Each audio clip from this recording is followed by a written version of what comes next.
اللہ تعالیٰ کا free gift fresh oxygen. بسم اللہ الرحمن الرحیم۔ میرا نام عبد الماجد ہے اور آج کی خاص بات میں آپ کو بتائیں گے کہ اللہ سبحانہ و تعالیٰ نے بنی نوع انسان کے لیے بے تحاشا فری نعمتیں دے رکھی ہیں۔ ہمیں چاہیے کہ ہم ان سے فائدہ اٹھائیں۔ اس میں سے ایک جو ہے وہ فری گفٹ اللہ نے دیا ہے، وہ ہے فریش آکسیجن۔ اگر ہم اسی سے ہی فائدہ اٹھا لیں تو ہماری انشاءاللہ تعالیٰ صحت بھی بہتر ہو جائے گی اور ہم ایکٹیو بھی رہیں گے اور سمارٹ بھی رہیں گے۔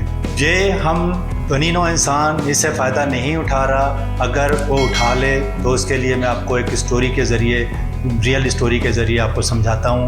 وہ یہ ہے کہ ایک ڈاکٹر صاحب کے پاس ایک پیشنٹ آیا، اس کو ہارٹ اٹیک ہو گیا تھا اور اس نے کہا کہ ڈاکٹر صاحب مجھے چیک کر لیں۔ ڈاکٹر صاحب نے اسے چیک کیا اور جب چیک کیا تو اسے بتایا کہ تمہارا آپریشن ہونا ہے۔ تو اس نے کہا ٹھیک ہے میرا آپریشن کر دیں۔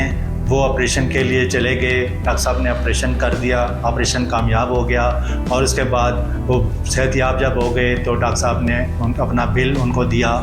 تو جب انہوں نے بل چیک کیا تو وہ 8 لاکھ روپے کا تھا۔ تو ڈاکٹر صاحب نے پیشنٹ کو جو ہی بل دیا تو وہ رونے لگ گئے اور خوب روئے۔ ڈاکٹر صاحب سمجھے کہ بل زیادہ ہے اس لیے یہ بندہ رو رہا ہے، تو انہوں نے پوچھا کہ یار آپ کیوں رو رہے ہو؟ تو اس نے کہا کہ میرا اس وجہ سے رو رہا ہوں۔ وہ سمجھے کہ یہ 8 لاکھ روپے کا بل ہے اس لیے رو رہا ہے، لیکن اس نے کہا کہ میں اس وجہ سے نہیں رو رہا، میں کسی اور وجہ سے رو رہا ہوں۔ میں تو اس سے بھی زیادہ آپ کو پیسے دے سکتا ہوں۔ پھر انہوں نے پوچھا تو پھر کیوں رو رہے ہو؟ انہوں نے کہا میں رو اس لیے رہا ہوں کہ آپ نے 3 گھنٹے کا آپریشن کیا ہے اور اس کے لیے 8 لاکھ روپے آپ نے چارج کر لیے۔ میری عمر 70 سال ہے اور میں اللہ تعالیٰ کا فری گفٹ اویل کرتا ہوں، اور 70 سال میں اللہ تعالیٰ نے مجھے آج تک کوئی بل نہیں دیا۔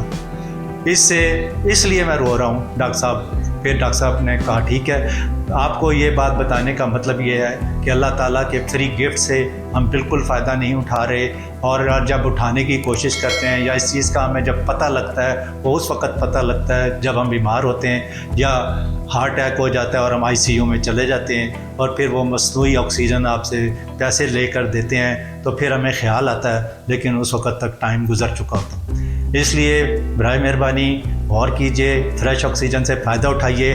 آپ کو بتاتے ہیں کہ اس سے آپ کیسے فائدہ اٹھا سکتے ہیں۔ اس سے فائدہ اٹھانے کے لیے آپ نے بس ایک ہی کام کرنا ہے کہ ڈیپ بریتھنگ کرنا سیکھیں۔ جو آپ ڈیپ بریتھنگ کریں گے تو اس سے آپ کو بڑا فائدہ ہوگا، اور یہ کرنے کا کس ٹائم ہے اور کیسے کرنا ہے، اس کے لیے آپ نے صبح ہی اٹھ جانا ہے اور فجر کی نماز باجماعت پڑھنی ہے۔ مسجد میں جا کے پڑھیں گے تو بہت زیادہ اجر ہوگا۔ اس کے بعد آپ قرآن مجید کی تلاوت کریں، اور جب قرآن مجید کی تلاوت کر لیں تو پھر کسی پارک میں نکل جائیں، وہاں پہ واک کریں، اور واک کرنے کے بعد کم از کم 5 سے 10 منٹ ڈیپ بریتھنگ کریں اور فریش آکسیجن کو اندر لے جائیں۔ ڈیپ بریتھنگ کرنے کے لیے آپ نے لمبا سانس کھینچنا ہے، پھر اس سانس کو ہولڈ کرنا ہے اور پھر اس کو ریلیز کرنا ہے۔ اس طرح کو کم از کم 5 منٹ اور زیادہ سے زیادہ 10 منٹ کریں۔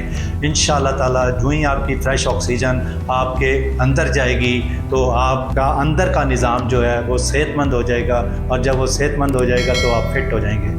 تو اس لیے ڈیپ بریتھنگ کرنا سیکھیں۔ ڈیپ بریتھنگ آپ کسی ٹائم بھی کر سکتے ہیں، سارا دن میں صبح کر لیں، دوپہر کو کر لیں، شام کو کر لیں، لیکن کم از کم 5 منٹ ضرور کریں۔ لمبا سانس کھینچنا ہے، کر کے بتا دیتا ہوں۔ اس طرح آپ نے ڈیپ بریتھنگ کرنی ہے 5 سے 10 منٹ، اور یہ آپ کو بہت فائدہ دے گی۔ ایک اور بڑا قیمتی پوائنٹ آپ کو سمجھا دیتا ہوں، بتا دیتا ہوں کہ اگر آپ کو جب کبھی غصہ آ جائے یا آپ کبھی ٹینشن میں آ جائیں تو آپ نے ڈیپ بریتھنگ کرنا شروع کر دینی ہے، اپنے ذہن کو ڈیپ بریتھنگ کی طرف لگانا ہے۔ 5 منٹ بعد آپ کا انشاءاللہ تعالیٰ غصہ ختم ہو جائے گا۔ یہ بڑی امپورٹنٹ بات ہے، اس کے اوپر غور کریں۔ ویڈیو کو لائک کریں، سبسکرائب کریں اور شیئر کریں۔ Keep trying. جزاک اللہ خیر۔ السلام علیکم۔